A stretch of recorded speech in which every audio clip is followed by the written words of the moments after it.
qu'il n'y a pas un trou dans la raquette par rapport au principe de démocratie, démoskratos, de l'Europe. Donc chaque mot a un sens. Et il ne faut pas niveler par le bas. Il faut garder quand même l'intelligence du texte. Ça, c'est très important.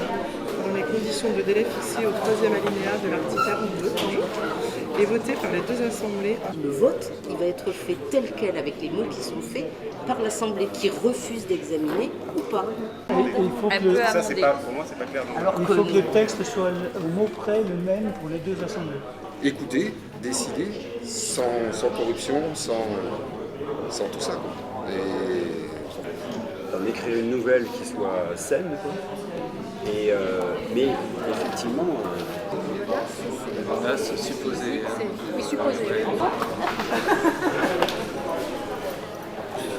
Avec une table de 10 comme ça, il y a des compétences qui sont très larges. Et si on arrive à se mettre d'accord, on va essayer de se mettre le maximum d'accord. Et comment arriver à faire passer une information pour que les gens prennent conscience de leur pouvoir. Si on est encore dans l'attente et l'expectative, on va se retrouver de nouveau avec une élite qui nous impose quelque chose qu'on ne veut pas. C'est l'article 3 que le peuple s'est fait voler son pouvoir. C'est écrit noir sur blanc. Ça. Non, c'est la concurrence des idées. Exactement. Exactement. Donc, voilà où j'en suis aujourd'hui.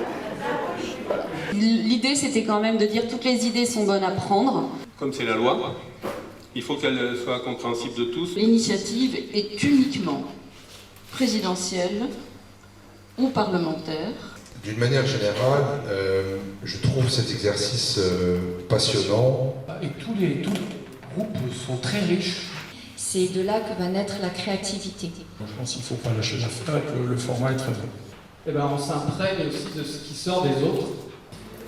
Inséminer en quelque sorte chaque table avec des gens qui savent déjà, qui ont déjà essayé. Je trouve l'idée géniale, ça marche vachement bien. Tout ça est passionnant, merci beaucoup.